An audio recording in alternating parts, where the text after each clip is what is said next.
It's Tuesday, September 17th. I'm Paul Joseph Watson. This is Infowars Nightly News. Tonight, another tragedy fueled by mass murder-suicide pills. Mass shootings are hyped up to sell the public on panic, but the numbers show that mass shootings are actually down. Benghazi Gate heats up when a CIA employee refuses to be gagged. And yes, we can arm terrorists. Obama signs an order so he can transfer al-Qaeda weapons. All this and more tonight on the Infowars Nightly News. Top story tonight: was Navy Yard killer on antidepressant meds? Several indications suggest that the Navy Yard killer, Aaron Alexis, may have been taking psychiatric drugs, bringing into focus once again the clear connection between antidepressants and mass shootings.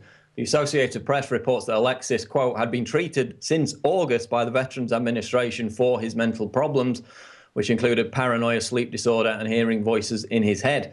Now, we also know that Alexis had problems with post-traumatic stress disorder, the most common treatment for which is the SSRI drug paroxetine. Now, paroxetine is listed as the number 3 top violence-causing drug by the Institute for Safe Medication Practices. We also know that Alexis suffered blackouts during these fits of rage that have emerged in the news, where he couldn't remember the incident afterwards, which again is another classic side effect of psychiatric drugs. We also know that the shooter had anger management issues, and again, SSRI drugs, including paroxetine, Prozac, and Zoloft, are absolutely routine prescriptions in terms of treating anger management. So, whereas it's not been completely confirmed, everything suggests that he was on these meds. Now, it took 9 months to confirm that James Holmes, the Batman shooter, was on Zoloft, which of course was the same drug that Eric Harris was on before Columbine. And that's because the mainstream media habitually fails to pursue this angle. They don't want to concentrate on SSRI drugs, mainly because the corporate news networks receive millions of dollars a year in advertising from the very pharmaceutical giants involved in producing those drugs. They don't want to bite the hand that feeds them. But now it's coming clear that Alexis, this mass shooter, was on this medication. It's yet to be confirmed. But again, 90% of school shooters were on these drugs. Dozens of cases in massacres over the last 25 years of these shooters being on drugs. More and more Americans are taking SSRIs every year. There's no real pushback against it, specifically because after every mass shooting, the media lies by omission by failing to make the clear connection between violence, mass shootings, and psychiatric drugs, and that connection has emerged once again. Mass shootings fuel fear, account for fraction of murders. This is a report out of Bloomberg. Mass U.S. shootings, such as the bloody rampage at the Washington Navy Yard, spur safety concerns and garner intense media attention, while statistically accounting for few of the total murders reported worldwide. So in this article, which breaks down the research of James Allen Fox, a professor of criminology at Boston's Northeastern University, documents that there is no recent epidemic of mass shootings in the United States, and that the fraction, the percentage of mass shootings in terms of murders is extremely small. Now, again, it's perception over reality. The mainstream media's obsession over these incidents, again, in relation to their gun control agenda, manipulates Americans into thinking they're becoming more commonplace. Same with gun crime.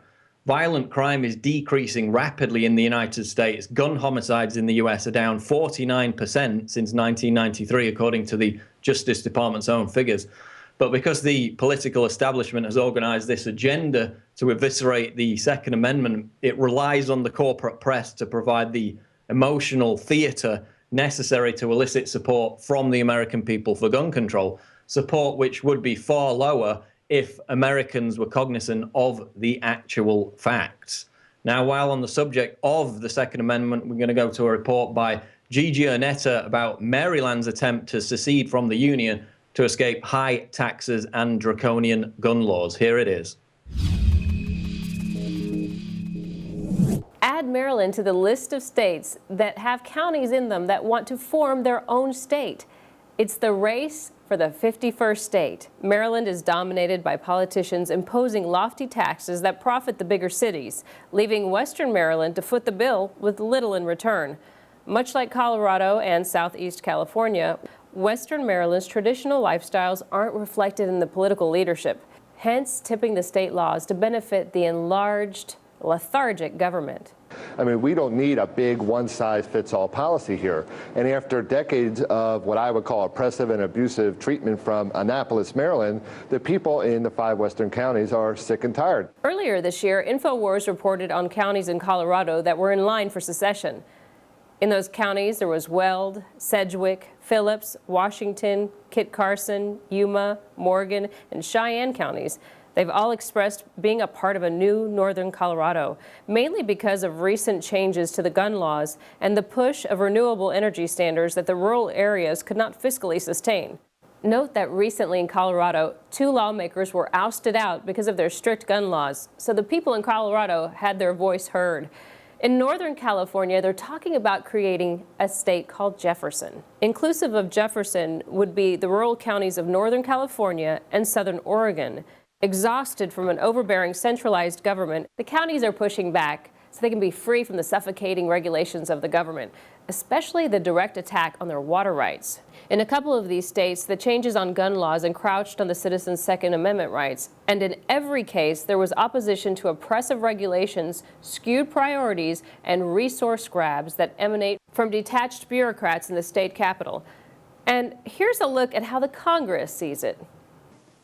We have a situation where this country has been driven by the Tea Party for the last number of years. When I was in school, I studied government, and I learned about the anarchists. Now, they were different than the Tea Party because they were violent, but they were anarchists because they did not believe in government at any level, and they acknowledged it. The Tea Party kind of hides that. They don't say we're against government, but that's what it all amounts to.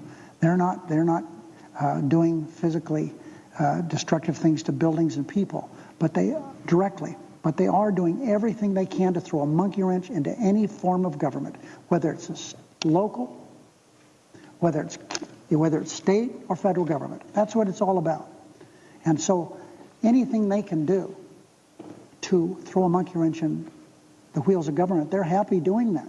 So if you stand up for what is good for we the people against an overpaid, bloated, lethargic government that whips the people with their regulations that they don't even abide by themselves or even read, for example, Obamacare, then you're a terrible, non-violent anarchist Tea Party member. The government needs to be on a regulations diet. The fight for the title of 51st state has created a trend, a massive wave of resistance to tyranny that could absolutely foil Agenda 21 and cut off the tentacles of this lecherous globalist machine. Help fight the tyranny. Sign up for prisonplanet.tv today and give your username and password to up to 10 people. I'm Gigi Giornetta with this Infowars Nightly News Report. The Telegraph reports Aaron Alexis, Washington Navy Yard gunman, obsessed with violent video games. The Washington Navy Yard gunman Aaron Alexis played violent video games, including Call of Duty, for up to 16 hours at a time, and friends believe it could have pushed him towards becoming a mass murderer. They've got quotes from his friends in this article saying, "I think games might be what pushed him that way." Now, as we talked about earlier today on the Alex Jones Show, the usual response whenever I raise this issue of video games and mass shootings is, you know, I play violent video games. I'm not a mass murderer. Millions of people play video games worldwide. They're not all violent. But that's not the issue. The question that we're asking is, does an obsession with violent video games make it more likely for an already unstable person to cause violence, especially in connection, in addition to these SSRI drugs that we just talked about? Now, to be fair, most of the actual studies have not found a relationship between video games and actual violence generally in society. But I think it's obvious that there needs to be more research into this connection between mass shooters, already unstable people on psychiatric drugs, Anders Breivik, Harrison Kleinbold, Adam Lanza, now the Navy shooter, all obsessed with violent video games. There's been very little research into that specific link, and I don't think it's unreasonable that we should study that connection in more depth. But even more importantly, as NBC News reported, quote, increasingly, the Pentagon is joining forces with the video games industry to train and recruit soldiers. The US Army considers such simulators vital for recruits who've been weaned on shoot-'em-up games. So just like Hollywood, the military is using these games as a recruiting tool to train killers, actual killers. So is it any surprise that, when we habitually see mass shooters being obsessed with these video games, that there's also the same connection? We're not calling for banning video games. I understand that to a lot of young people, and we're even alienating a lot of our audience in slamming video games and their link to violence. It's a religion. But we're not saying we're going to ban them. We're not going to take away people's addiction. And we're not saying that video games aren't fun. We all need a release, but 16 hours a day playing Call of Duty, I don't think that's going to be healthy for anyone. And is it any wonder that, childhood obesity is through the roof? It's more than doubled in children, tripled in adolescents over the past 30 years. Is it any wonder that kids are growing up now with increasingly less social skills? This level of, obsession for video games is not healthy in a physical sense, and it's not healthy for society. I don't think anyone could argue with that. Moving on, CIA employee who refused to sign non-disclosure on Benghazi suspended. A CIA employee who refused to sign a non-disclosure agreement barring him from discussing the September 11, 2012 terrorist attack in Benghazi, Libya, has been suspended as a result and forced to hire legal counsel, according to a top House lawmaker. Of course, as was recently revealed, which we reported on, the White House is trying to keep these CIA agents quiet because they don't want them blowing the whistle on the real story behind Benghazi, which was obviously the secret transfer of heavy weaponry to FSA rebels and al-Qaeda terrorists in Syria. So we're being told by the Obama administration to believe them on intelligence that proves Assad was behind a chemical weapons attack in Syria, simply because, as John Kerry said, we know, while the administration simultaneously blocks CIA agents in Benghazi from telling the truth about weapons transfers to Syria by subjecting them to these forced polygraph tests on a routine basis. So forgive me for actually using my brain, but why should we trust the White House on Syria when they've already been actively covering up what happened at Benghazi? Initially, of course, stupidly attempting to blame it on a YouTube video, and they've been running that cover-up for over a year. Moving on, RT reports, yes, we can. Obama waives anti-terrorism provisions to arm Syrian rebels.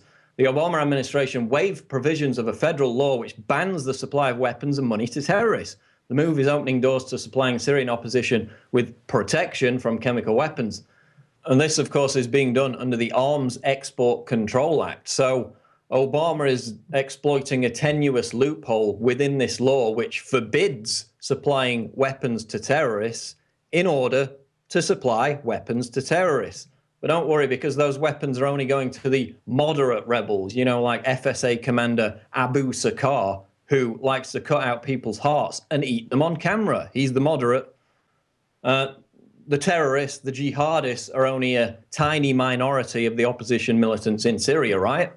Well, wrong, because as the Telegraph reported on Sunday, quote, almost half of Syrian rebel fighters are jihadists or hardline Islamists, according to a new report by London intelligence and defense consultancy IHS Janes. So those weapons which Obama is creating a loophole for will be going to the terrorists. Moving on to Fukushima news, this is at Zero Hedge. TEPCO releases typhoon water into ocean, says it was safe.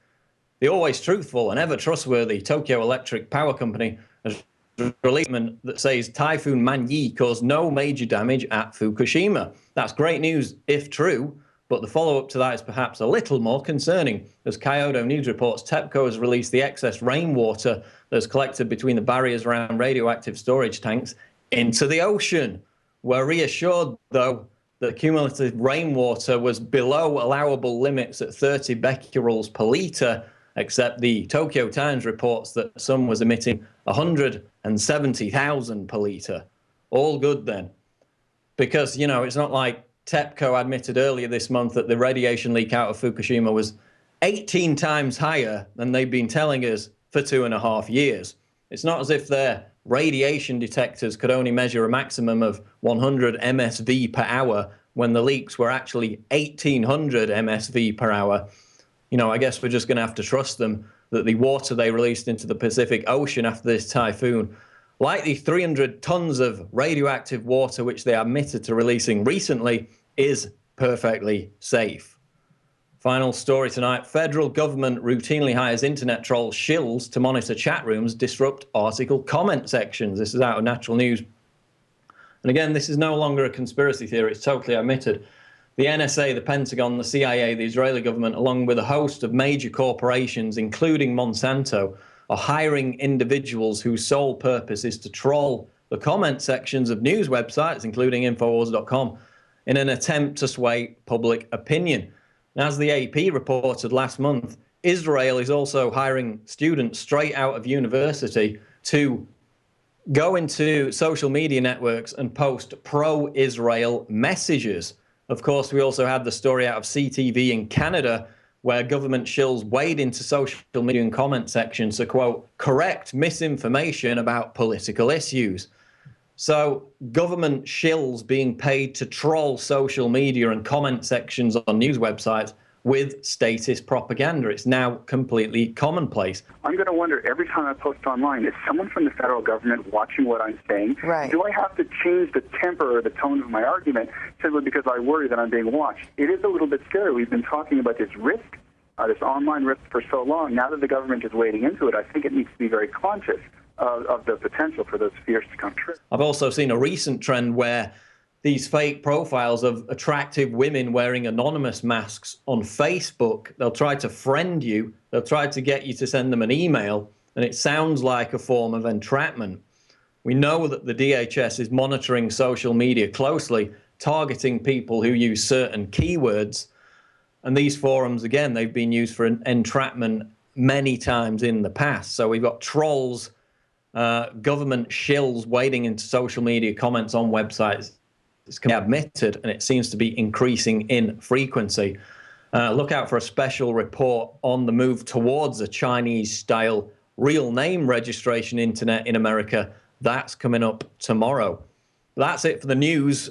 Stay tuned, though, because Leanne McAdoo speaks to comedy troupe Joycamp about how they're reaching out and waking up people via the medium of satire. This is Infowars Nightly News. Stay tuned.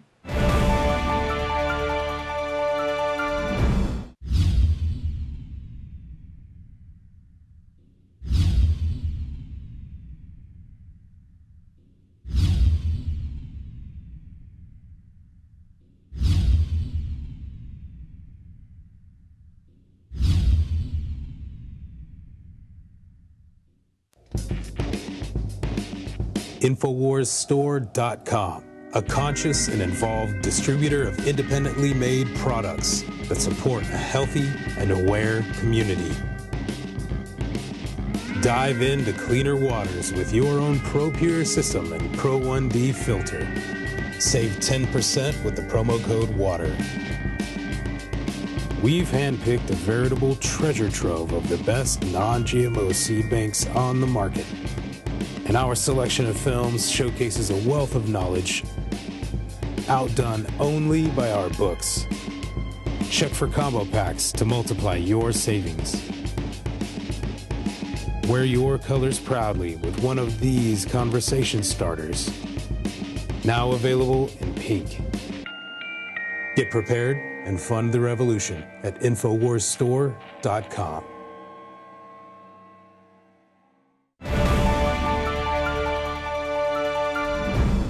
Our guest today is Kevin Kastelink of Joycamp. You may remember Joycamp's entry in our Operation Paul Revere film contest.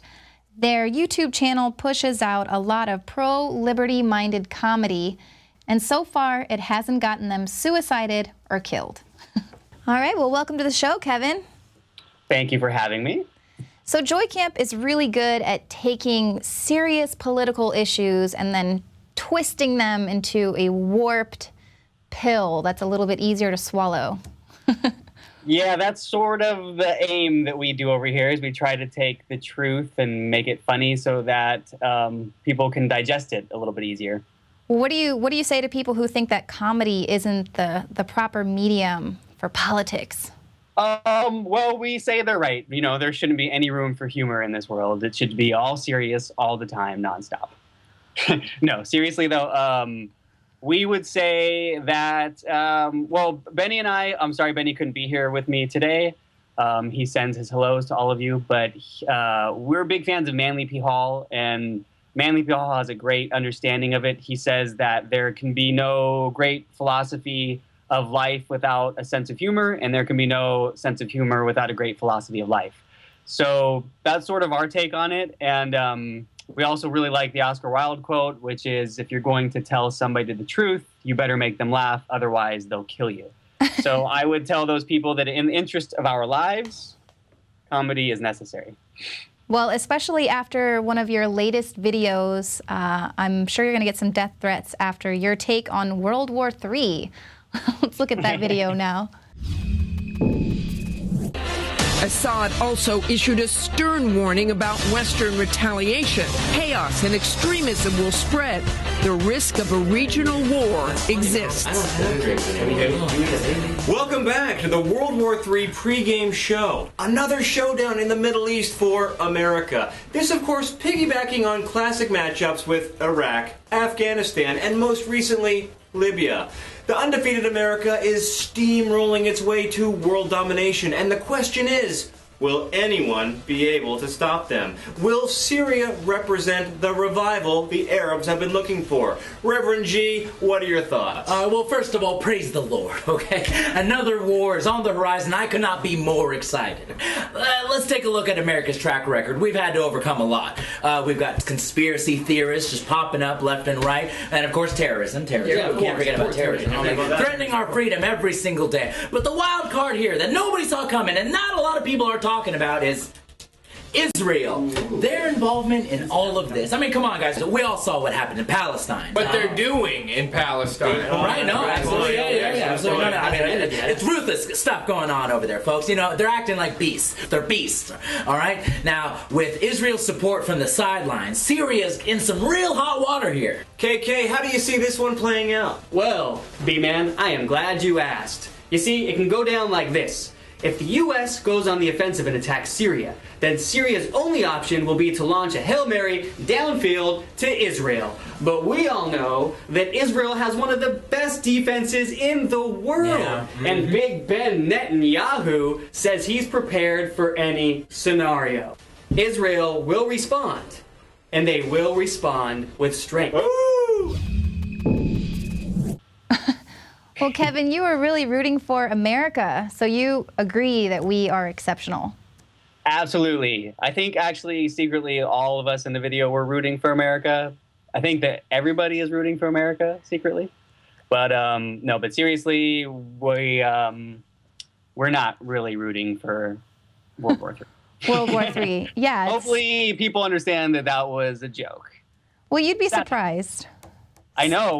We do get surprised, to be honest, with how many people think that what we're doing is serious or that it's not a laughing matter. And I mean, for a moment of seriousness, we really do. We're truth seekers at the end of the day, and we just love comedy. We love George Carlin. We love Bill Hicks. We love Dave Chappelle. We love these people that have figured out Russell Brand. He had a great interview with Alex Jones recently. And we just love the way that these people are able to convey the truth in a nice package for people that otherwise wouldn't really pay that much attention to it. It's one thing to sort of preach to the choir, which is great.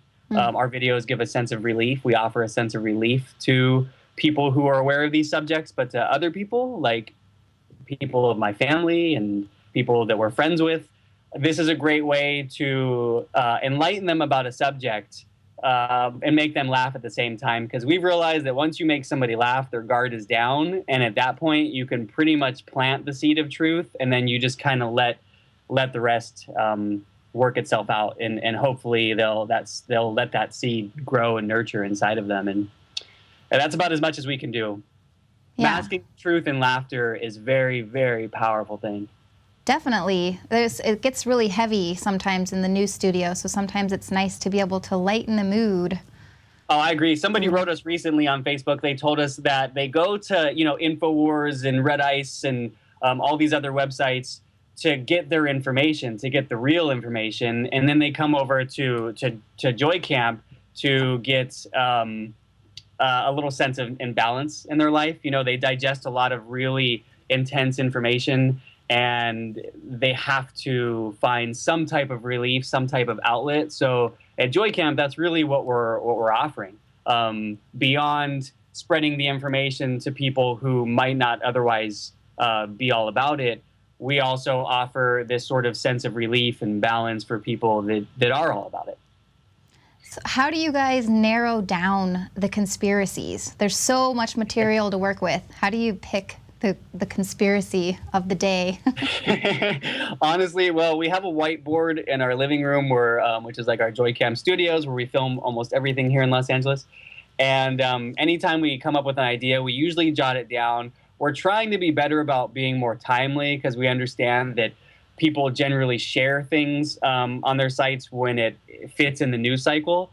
But every now and then we just can't help ourselves when we come up with some ridiculously silly idea that we have to do. And the sort of like the bittersweet, fortunate and unfortunate thing about being in the realm of conspiracies is that there is an endless supply of them, because there's always something in the news cycle every day that needs to be, a flashlight needs to be shined on it. And sometimes it's just so ridiculous that, honestly, I feel like our best sketches kind of write themselves. So something pops up in the news cycle, it's unavoidable. We can't tackle everything, so we sort of pick and choose, and then it happens organically. We just sit down, start writing, and a couple days later we got a video.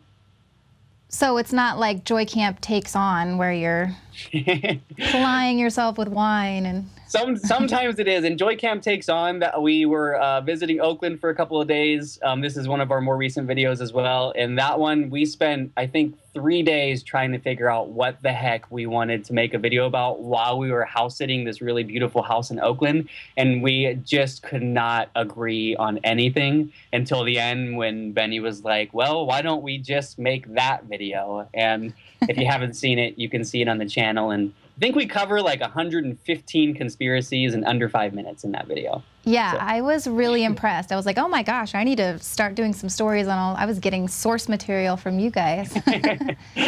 Well, good. I'm glad it can be a point of reference. Well, so you actually tackle something that's very newsworthy in your latest video, the iPhone 5 NSA, which is hilarious that people don't get it, that their biometric data is being stored in this phone, and it's cool, it's my thumbprint, and you guys really, really nailed it with that video.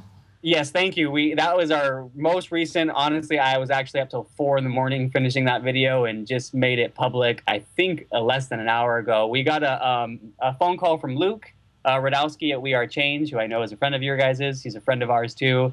We've been wanting to collaborate with him for a very long time. He had the idea. He said, hey, the iPhone 5, Apple just made a big announcement. If we could do the iPhone 5 NSA, that would be awesome. He sent over a few details for the script, and then Benny and I just pretty much ran with it. We filmed it, shot it. We pretty much wrote it, filmed it, shot it, edited it in a weekend, and we just published it today. And it looks like it's doing well. So it's on our channel, youtube.com/thejoycamp. It's also on We Are Change, youtube.com/We Are Change, Luke's channel. And it looks like it's doing pretty well right now. So, well, we actually have it queued up to play a clip of it on our channel right now. iPhone 5 NSA uses speech recognition technology, so you don't have to bother yourself with remembering things or consulting your brain for any information ever again. Just ask it for the time, the day of the week, what your name is, sports scores, anything, really. You can ask it anything. It puts your brain in your hand and into our database. We've also developed what we like to call blackout technology. which allows authorities to block video and photos whenever they feel your security is in danger. For instance, if a political rally is ambushed by a conspiracy theorist demanding answers, the police can black out every phone in the crowd, so his questions are never heard or seen by anyone. Reporters, do your job. Please ask some questions. And once he's silenced and his coordinates are locked in, iPhone 5 NSA takes care of the rest. Just a question, man. How are we supposed to know the truth when we can't even ask a question?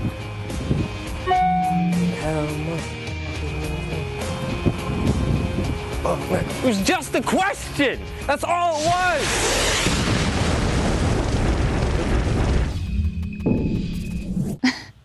So Kevin, what do you think about the fact that you can make these videos, you're kind of making fun of what's happening, but probably in about 6 months we're going to find out that it's actually true and they really are using our data like this? Well, that's why we made the video Suicided, so that nobody would ever think that we would actually kill ourselves like some of these people do. So we put that video out there. That's our statement, loud and clear. But honestly, the process is cathartic for us. I think we get so wrapped up in finding out the truth behind things that it kind of builds up in us. And to be able to take it and turn it into something light, something that we can laugh about and share with other people and hopefully get other people to laugh and think about it too. The internet is so full of unprofessional fluff, just cotton candy. You know, you click on something that's supposedly funny and it comes and it goes. And so we're trying to hopefully offer something that's a little bit more intelligent, something that people can laugh at and think at the same time, because that's really what it's all about. So I didn't mean to diverge too far off your question there, but at the end of the day, we do what we do because we're truth seekers and because we love comedy. And the two of them together is just like a complete catharsis for us. We're able to vent, to let everything out, and to share that with the community online. So it's been a blessing for us the last year and a half. Well, one of your YouTube viewers asked a question on your video. Gary Dupree, he asks, is Joycamp better than FEMA camp? And if so, how much do you guys charge for re-education? Well, luckily, Gary, admission into Joycamp is free of charge. You don't have to be rich or famous to be a part of it, because we certainly aren't. Yeah, I would certainly hope that Joycamp would be a little bit better than FEMA camp.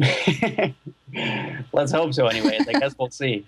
Do you guys have, you know, storable food and blankets and everything? Because that's... Man, we try to be cautious and prepared, but not to be overly cautious and overly prepared. Yeah, because it's good to be prepared, but to live in fear is every day of your life is not something that we want to subscribe to. We much prefer laughing versus being afraid of the world that we live in. Hopefully that's self-explanatory in our videos. Well, then FEMA camp wins. FEMA camp definitely wins. At the end of the day, Joycamp stands. In fact, I think what we're going to do is switch over to Boy Camp pretty soon. Nice. So you can forget about FEMA camp. You forget about Joycamp. Just go with Boy Camp. Lots of... So is that like the... That's an all-boys camp. No girls allowed in that camp. So I'm sorry, but no boys allowed. I mean, no girls allowed. Only boys. See, now I'm confusing myself. It sounds like the Bohemian Grove. Exactly. I was this close to putting the logo at the end of that video, Boy Camp, but I felt like the joke in that video sort of explains itself. Bohemian Grove, all men only. I mean, how can you not make a joke about that? Actually, okay, to be fair though, researching that one, doing that one, watching all the Alex Jones stuff, that one was one of the most, like, when we do these projects, we research a lot, obviously, and because we don't want to come off as stupid in the videos.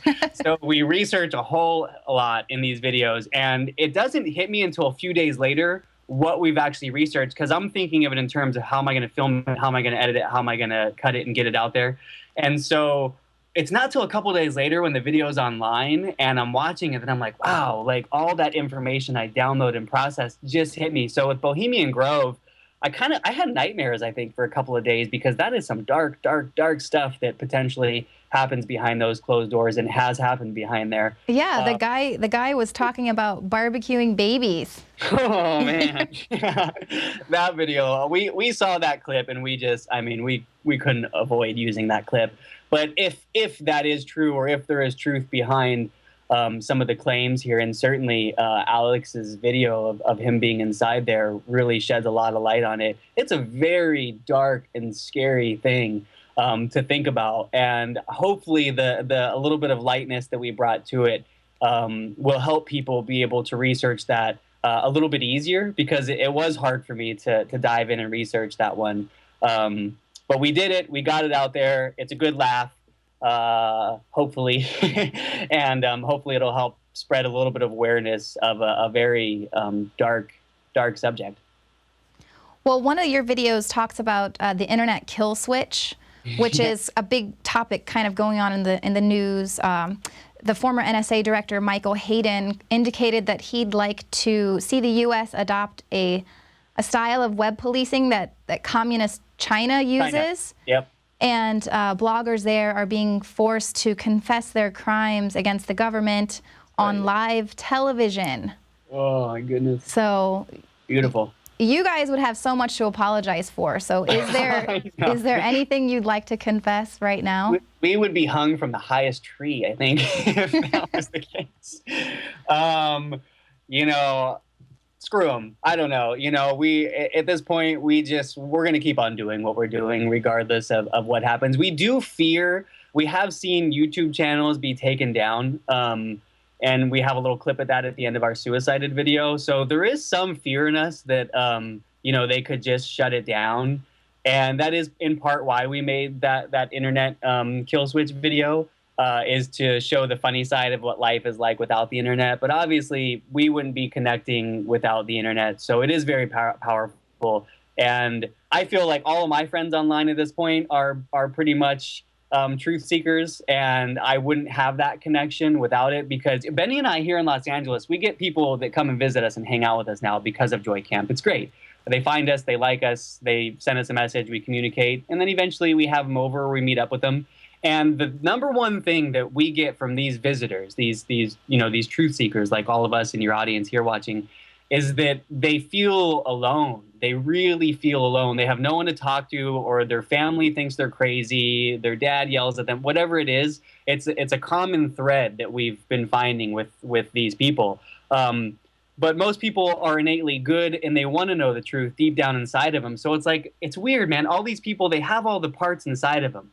But the conditioning of the society has steered them in one way their entire lives, that they don't know how to connect with people who are thinkers.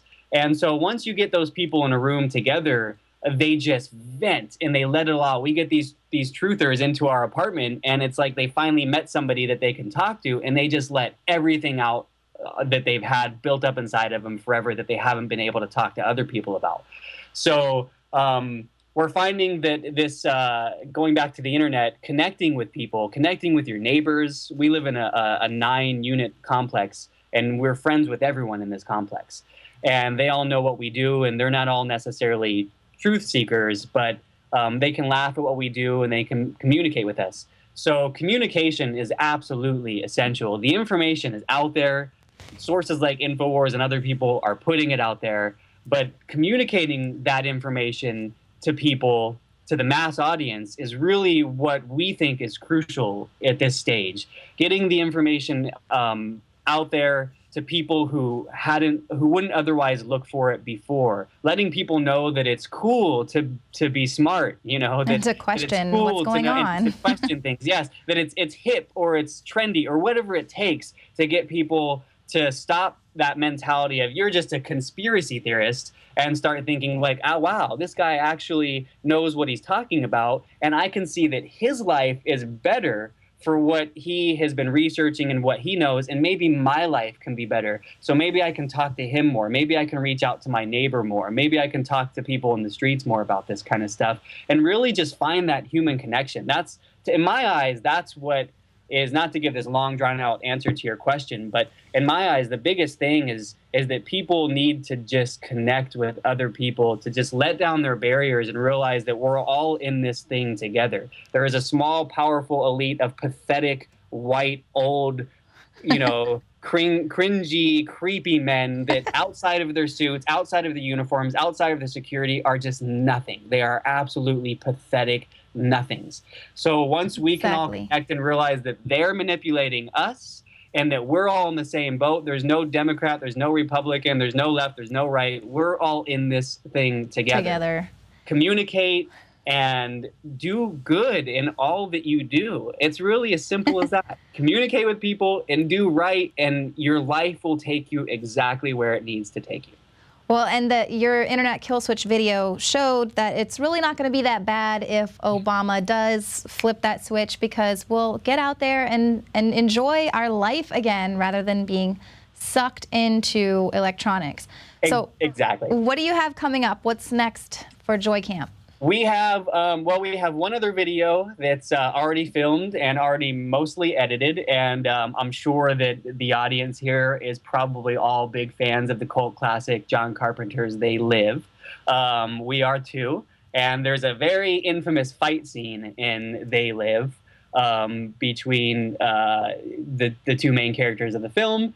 And the fight scene is something that we basically replicated. We did our own Joycamp version of it to show the metaphor. Somebody wrote us a message, in short, somebody wrote us a message. They said, can you guys make a video about what it's like to wake up the unwakeable? So we created this fight scene from They Live, recreated, I should say. And that should be out in the next week or two, ideally, and it's very funny. And I think your audience here will get a good kick out of it. Well, I cannot wait to get that email because, yes, I am subscribed to your channel. Awesome. Well, Kevin, thank you so much for being a part of Joycamp, an amazing pro-liberty comedy troupe. We appreciate what you're doing here at Infowars. Thank you very much. We are happy to come on anytime, and next time I'll make sure that Benny is with me and not just my little self-portrait behind me, keeping me company here. That's an amazing self-portrait, by the way. Or the one in the Speedo up there. Yes. Boy, how narcissistic does that look? Look, I got two of me right between me. That's Thank you so much. Thank you. Bye, guys.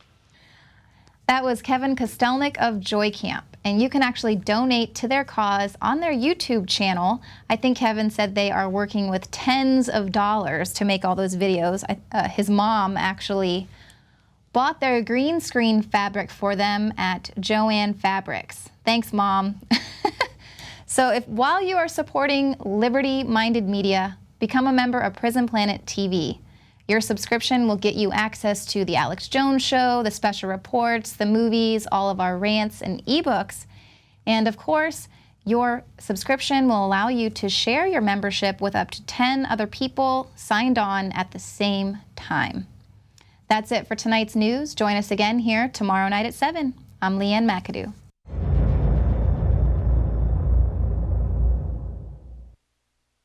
Now you can watch Alex Jones live at Infowars.com/show. You'll find links to all of our content there and a free 15-day trial for Prison Planet TV.